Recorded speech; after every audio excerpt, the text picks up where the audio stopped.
तो ही दोस्तों स्वागत है आप सभी का आप ही के यूट्यूब चैनल हायर दोस्तों। आज की इस वीडियो में बात करने जा रहे हैं सभी ग्रेजुएशन पास कैंडिडेट्स के लिए बहुत ज़बरदस्त अपॉर्चुनिटी है।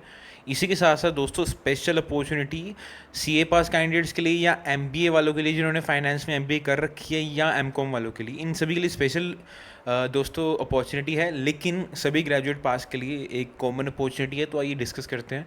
The new India insurance company limited की तरफ से दोस्तों 170 एडमिनिस्ट्रेटिव ऑफिसर्स की पोस्टें निकाली हैं, जिसमें जर्नलिस्ट और स्पेशलिस्ट की पोस्टें हैं। स्केल 1 की ये पोस्ट रहने वाली है। अभी the new India insurance company limited, जो कि दोस्तों एक गवर्नमेंट कंपनी है, leading public sector general insurance company है, तो सरकारी नौकरी है दोस्तों। इसमें अकाउंट्स और जर्नलिस्ट की पोस्टें निकाली गई हैं। 170 टोटल पोस्टें रहने वाली है। बात कर ले इंपॉर्टेंट डेट्स के बारे में, तो 10 सितंबर से दोस्तों ये एप्लीकेशन डेट स्टार्ट हो चुकी है। आज 11 सितंबर है, तो 29 सितंबर तक दोस्तों ये एप्लीकेशन डेट चलेगी। तो 29 सितंबर से पहले पहले अप्लाई कर दे। इसका जो फेज़ 1 का एग्ज़ाम रहेगा वो 13 अक्टूबर को रहेगा, और फेज़ 2 का जो एग्ज़ाम रहेगा वो 17 नवंबर को रहने वाला है। एक बहुत ज़रूरी बात, अगर आपने दोस्तों आपके पास दोनों क्वालिफिकेशन है, अगर आपके पास स्पेशलिस्ट की भी है जर्नलिस्ट की भी है, लेकिन फिर भी आप एक ही डिसिप्लिन में अप्लाई कर सकते हैं। दोस्तों एक से ज़्यादा जॉब के लिए आप अप्लाई मत करिए, नहीं तो आपका जो एप्लीकेशन है वो कैंसिल हो सकता है। आगे बात कर लेते हैं दोस्तों सैलरी के बारे में। तो सैलरी 50,925 बेसिक पे रहेगी, और उसके साथ साथ दोस्तों आपके अलग अलाउंसेस भी रहेंगे। तो ग्रोस एमोलियंट, जो कि ग्रोस सैलरी है दोस्तों आपकी, वो 88,000 पर मंथ रहने वाली है। आगे बढ़ते हैं दोस्तों एजुकेशन क्वालिफिकेशन के बारे में। तो क्या क्या एजुकेशन क्वालिफिकेशन रहेगी दोस्तों मिनिमम क्वालिफिकेशन जर्नलिस्ट के लिए, या तो आपके पास ग्रेजुएशन होनी चाहिए या पोस्ट ग्रेजुएशन होनी चाहिए, किसी भी डिसिप्लिन में। मिनिमम ग्रेजुएशन है, ग्रेजुएशन अगर आपके पास है तो जर्नलिस्ट के लिए अप्लाई कर सकते हैं। ओके, मिनिमम 60% मार्क्स चाहिए। अगर आप SC ST और PWD कैंडिडेट्स इस कैटेगरी से बिलोंग करते हैं तो मिनिमम 55% मार्क्स से भी चल सकता है। स्पेशलिस्ट की बात करें, स्पेशलिस्ट में क्या क्या मांग रखा है, तो जैसे मैंने आपको बताया, या तो CA कर रखा होना चाहिए, या आपके पास MBA फाइनेंस या MCOM होनी चाहिए विद मिनिमम 60%। एज लिमिट की बात कर ले तो 21 साल से लेकर 30 साल के बीच में अगर आपकी एज है तो आप इसमें अप्लाई कर सकते हैं। स्कोर सिंप्लीफाई कर रखा है। अगर आपका बर्थ 2 सितंबर 1994 से लेकर 1 सितंबर 2003 के बीच में हुआ, और या इन दोनों डेट्स में हुआ, तो आप अप्लाई कर सकते हैं।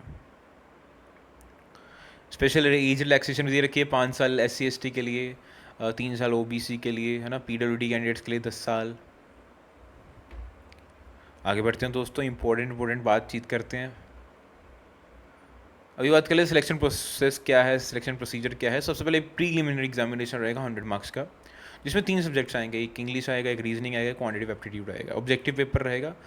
इंग्लिश के 30 मार्क्स के दोस्तों क्वेश्चंस रहेंगे और 20 मिनट मिलेंगे। रीजनिंग में 35 मार्क्स के 20 मिनट मिलेंगे। क्वांटिटेटिव एप्टीट्यूड में 35 मार्क्स के 20 मिनट मिलेंगे। तो ये 100 मार्क्स का दोस्तों 1 घंटे का पेपर रहने वाला है। जैसे आप इसको क्लियर कर लेते हैं, आप मेंस एग्जामिनेशन में चले जाएंगे। मेंस एग्जामिनेशन दोस्तों 200 मार्क्स का रहेगा। 200 मार्क्स का रहेगा। ऑब्जेक्टिव पेपर भी रहेगा और डिस्क्रिप्टिव पेपर भी रहेगा। ऑब्जेक्टिव पेपर में दोस्तों रीजनिंग रहेगी, इंग्लिश रहेगी, जनरल अवेयरनेस रहेगी, क्वांटिटेटिव एप्टीट्यूड रहेगी, और साथ ही साथ में 5वां सब्जेक्ट आपका वो रहेगा जो कि आपकी स्किल बेस्ड है ना, जो कि स्किल बेस्ड है। जैसे कि स्पेशलिस्ट में स्किल बेस्ड आपका जो टेक्निकल नॉलेज रहेगी, जो CA वाली, फाइनेंस वाली, तो उसमें से आएंगे। लेकिन जर्नलिस्ट में ऐसा नहीं है। जर्नलिस्ट में दोस्तों रीजनिंग रहेगा, इंग्लिश लैंग्वेज रहेगा, जनरल अवेयरनेस रहेगा और क्वांटिटेटिव रहेगा। इसमें 4 सब्जेक्ट्स ही रहेंगे, वहीं स्पेशलिस्ट में 5 सब्जेक्ट्स रहेंगे। 200 मार्क्स का दोनों ये पेपर रहेंगे। ऑब्जेक्टिव जर्नलिस्ट के लिए अलग से, स्पेशलिस्ट के लिए अलग से। जैसे ही इसको क्लियर कर, इसको तो आप दोस्तों जैसे पेपर देंगे, आप अपना पार्ट 2 मेंस एग्जामिनेशन का ऑब्जेक्टिव पेपर देंगे, साथ ही में आपका एक डिस्क्रिप्टिव पेपर भी होगा जिसमें आपको इंग्लिश लैंग्वेज का टेस्ट रहेगा, जिसमें लेटर राइटिंग रहेगा और essay रहेगा 20 मार्क्स का। तो इसको करने के बाद दोस्तों एक फिर आपका इंटरव्यू रहेगा, है ना। इंटरव्यू के बाद आपकी दोस्तों सिलेक्शन होगी, और जो फाइनल सिलेक्शन रहेगी वो आपकी मेंस एग्जामिनेशन और इंटरव्यू एग्जामिनेशन में ही के बेसिस पे ही दोस्तों सिलेक्शन रहेगी। पेनल्टी की बात कर लें तो अगर आप कोई सवाल रॉन्ग कर देते हैं, चाहे वो प्रीलिमिनरी एग्जामिनेशन है चाहे मेंस एग्जामिनेशन है, तो 1/4 मार्क का आपको पेनल्टी लगेगी, तो नेगेटिव मार्किंग भी रहेगी। आगे बढ़ते हैं, फ़ीस के बारे में बात कर लेते हैं। मात्र 100 रुपया फ़ीस रहने वाली है SC ST PWD कैंडिडेट्स के लिए।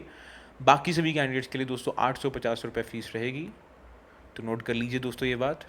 अप्लाई कैसे करना है, अप्लाई लिंक दोस्तों डिस्क्रिप्शन बॉक्स में दे रखा है, वहाँ जाकर क्लिक करके अप्लाई कर दें।